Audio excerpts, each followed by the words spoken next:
remarkably, upon persistence of the symptoms, several tests were run on her at Ombo Mission Hospital, which proved futile except malaria, which was later managed well. Having gone through the malarial treatment, little changes was observed, which necessitated for further examination back at Ombo Hospital, where the several tests proved her okay.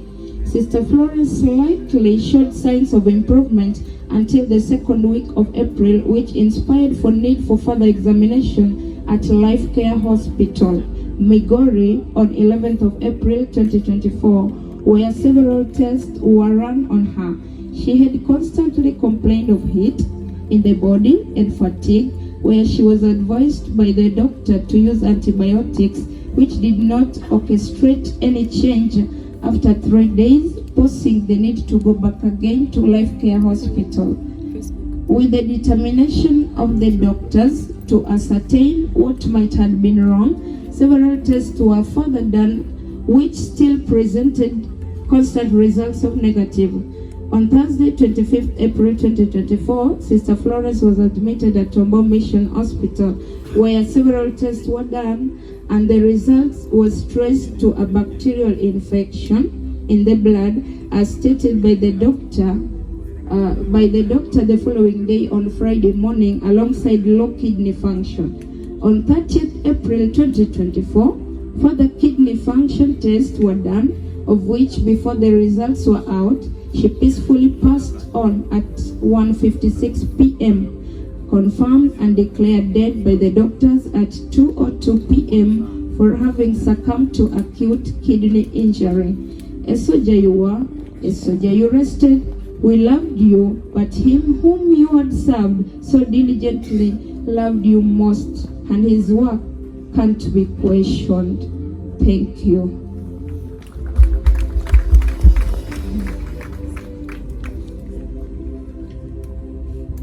Because of time, I won't talk much. The person whom God gave me to call Mom on this earth has rested. I can't question God, and I can't question anyone. My mother and my father, whom God gave me, has been a strong pillar in my life.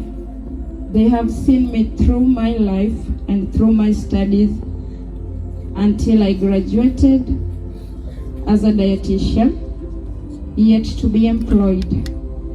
I thank God for Mom and the opportunity God gave me to have a mother. God bless you all, and Mom, good night.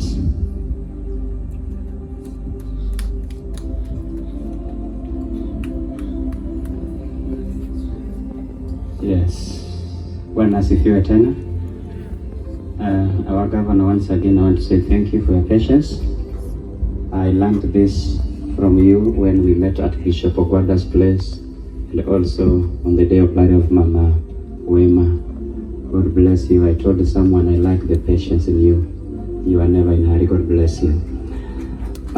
Because of time, allow me to read my speech, after which I will only say 2 things and I'm done. I'm not going to take even 10 minutes because I want us to continue the other programs. Bishops, pastors, excellencies, psalmists, distinguished guests, ladies and gentlemen, good evening. I am Pastor Robert Boy, the husband to Florence Roberts. It's great to witness such a great convergence coming together to honor and celebrate an icon. It's therefore proven beyond doubt that my wife, Florence Roberts, had a great impact in the lives of many, both young and old, believers and non-believers.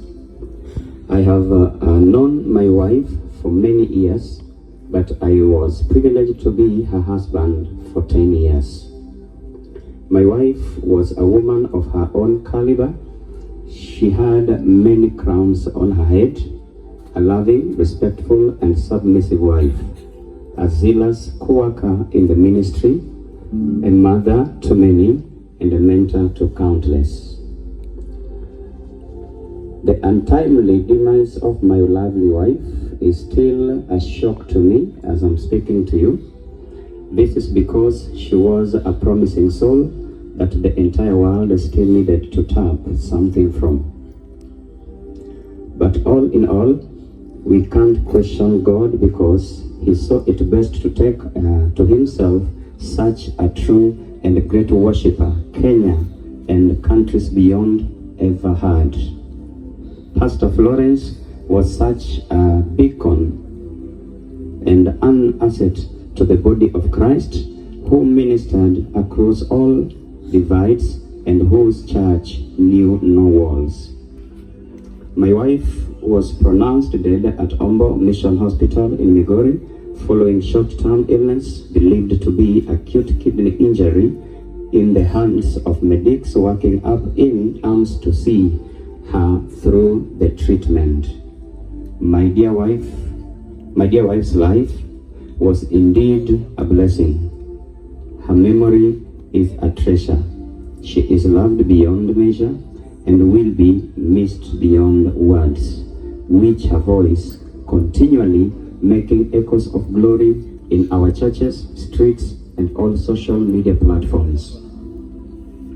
May the Almighty, who knows the beginning from the end, who has called my dear beloved wife and our sister home richly comfort our hearts and give us perfect peace in Christ Jesus our Lord. Allow me now also to give my thanks, number one, to the neighbors of Sayote and also Clean Water area for your cooperation and all that you've done in the funeral of my wife. I also want to thank the Migori clergy. I've been into funerals, I've been into places things are organized like this, but I've never seen cooperation that I've seen since my wife passed, especially how the clergy organize themselves and have always been restless up to this moment that we are going to lay her to rest. May God bless all the bishops and all the men of God that are here and have participated in one way or the other. I cannot take that for granted. I also want to thank God for the music industry, all the artists, all the singers. You've really done a great job. You've announced it here, but I want to promise you and tell you, if there is anything you'll want me to stand with you that pertains artists, I will be ready to do that, because you've really shown me love that is beyond love. God bless you, all the musicians. I also want to thank the two committees, the one that was being steered by our chair, Bishop Dr. Otigo, and the one that was being chaired by Abbas Young, which was the executive committee. You've done a great job. That was not an easy thing to do, but I want to say thank you for all to the all committees. And also more specifically, Dr. Abbas Young, God bless you. From Nairobi, you've really taken care of me and care of my things. May God bless you and also give you the desires of your heart in the future. And also Honorable Robert Nyasona, God bless you and your family. You have burnt night and midnight oils just to make sure this thing is a success. May God bless you. I also want to thank my in-laws, my father-in-law, my brothers-in-law and sisters-in-law, and all the relatives of my wife. Let me say a big thank you. You did not give me any issues, any problems. You've cooperated up to this end. I pray that God bless you. And I also promise, even if Florence has gone to sleep, we are still relatives. I will visit you and you'll always remain my family. I will not look back from you. God bless you also for being there for me. Again, I want to thank God for the GRC Church. May God bless you, my sons and daughters. You are too young to do what you did, but from Tuesday on 30th, you've done a great job. And I've really seen how you love me and how you loved your mother. And I pray that God will give you strength. At times we meet in church, and when you see your mother sit empty, I see many people sometimes walk and sit outside because of the grief, but I promise you, we shall walk together in this and we shall overcome together. Our mom is in a good place, and let's work hard so that we meet her as the preacher of today had said. And also allow me to thank Apostle Richard Samani for being with me all the time since that day. A man is a busy man of God, but all these weeks he decided to dedicate it to this. He's been like a son, he's been a friend and a fellow minister. Amani, God bless you so much for the good things you offered me so far up to this time. Praise the Lord. To my two daughters, Betty and Cynthia, I want to promise you, I know I loved you, but I'll have to love you double. My love and your mom's love. Please just be patient, and I pray that together we walk in this. Cynthia, don't be worried.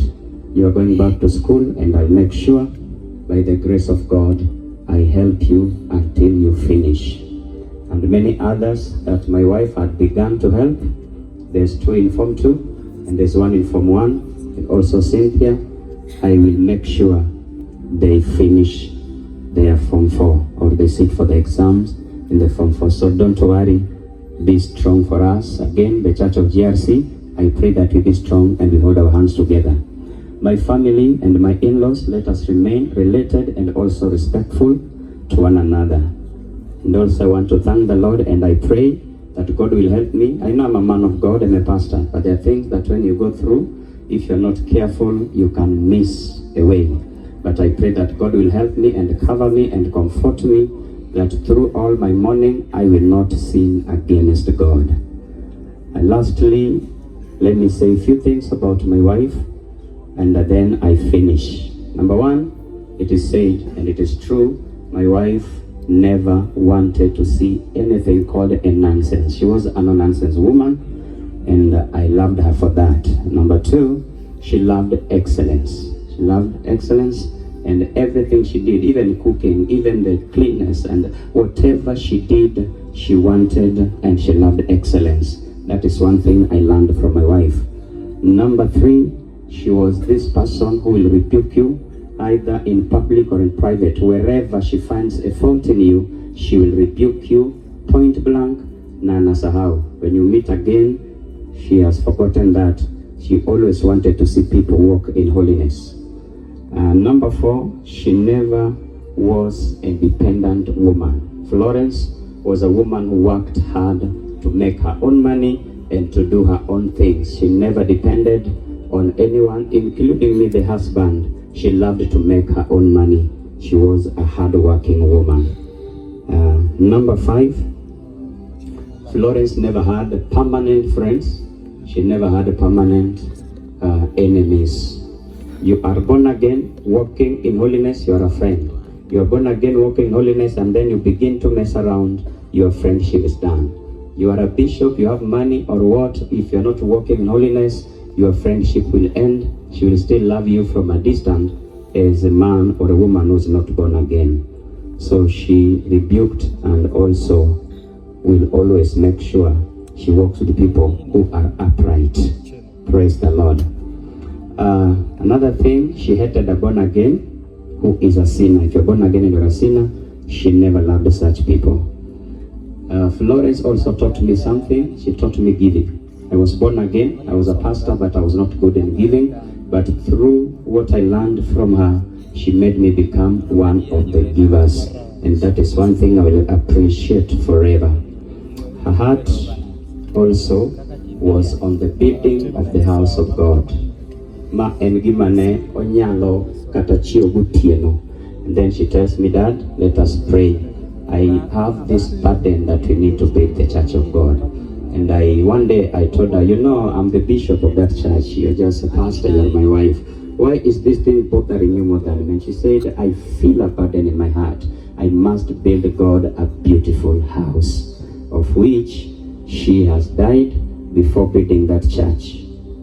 To the people who are listening to me, I know she's going to rest, but my heart will not be at peace until I see me and the church build a house of God in the name of Florence. Lastly, let me speak about her illness.